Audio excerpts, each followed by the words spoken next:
In the late 18th century, France was the grandest kingdom in Europe, a land of gold, power, and privilege. But behind the glittering walls of Versailles, the foundations of that empire were beginning to crack. And at the center of it all stood one woman, Marie Antoinette. A queen both adored and despised, blamed for the sins of an entire kingdom, and remembered as the face of a revolution that would change the world forever. Marie Antoinette was born in Vienna in 1755, the 15th child of Empress Maria Theresa of Austria. Her childhood was one of comfort and refinement, but her destiny was political. At just 14 years old, she was married off to the 15-year-old Dauphin of France, Louis XVI, to seal an alliance between two great powers, Austria and France. When she arrived at Versailles in 1770, she entered a world unlike any other. The palace shimmered with endless gold, marble halls, and crystal chandeliers, a symbol of absolute monarchy. But for the young foreign princess, it was also a world of strict etiquette, gossip, and constant scrutiny. She became Dauphine of France, and later in 1774, when Louis XVI ascended the throne, she became the Queen of France.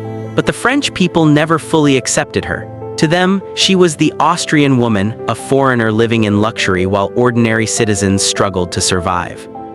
At first, Marie Antoinette was shy and unsure of her role.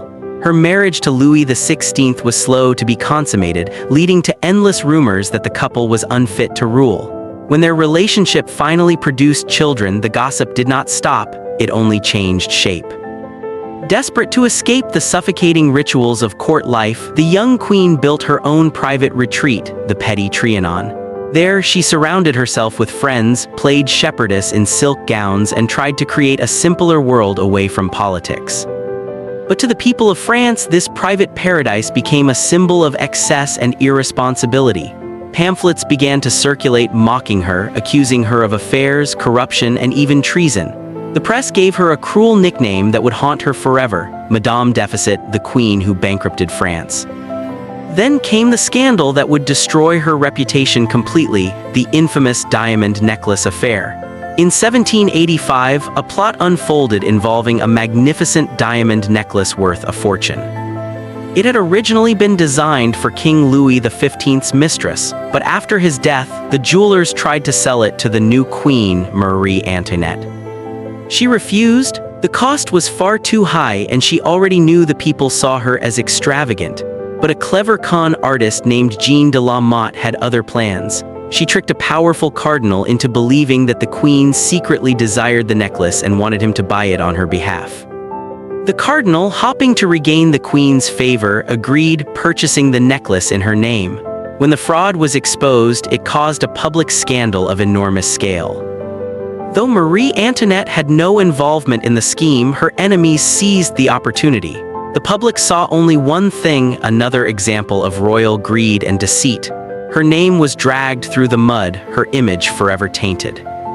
By the late 1780s, France was collapsing under debt, bad harvests, and political division. The people were hungry, desperate, and furious. And while Louis XVI struggled to reform the economy, the mob found an easier target, the queen. Cartoons and pamphlets portrayed her as a monster, a foreign witch, a heartless spender. Whether she was truly guilty no longer mattered, she had become the symbol of everything wrong with the monarchy. In October 1789, as revolutionary fervor gripped Paris, an angry crowd of women marched to Versailles demanding bread. They forced the royal family to move from their glittering palace to the grim walls of the Tuileries Palace in Paris. For the first time, the king and queen were prisoners of their own people. In 1791, Marie Antoinette and Louis XVI attempted to flee the country, hoping to reach Austria and rally support. But their escape failed. They were captured in the small town of Varennes, recognized by locals, and brought back to Paris in shame. The failed flight confirmed the people's worst fears, that their monarchs were traitors to the revolution. From that moment, the monarchy's fate was sealed. In 1792, the French Revolution turned violent. The royal family was imprisoned in the Temple fortress, stripped of all titles and separated from their children. King Louis XVI was executed by guillotine in January 1793. 9 months later, the Revolutionary Tribunal put Marie Antoinette on trial. The charges were severe: treason, depletion of the treasury, and conspiracy against the nation. The trial was a formality. Her fate had already been decided.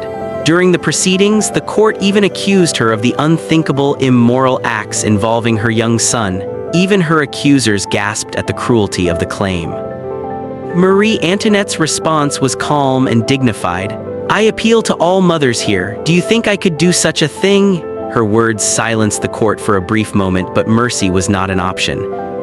On October 16, 1793, at the age of 37, Marie Antoinette was taken to the Place de la Révolution.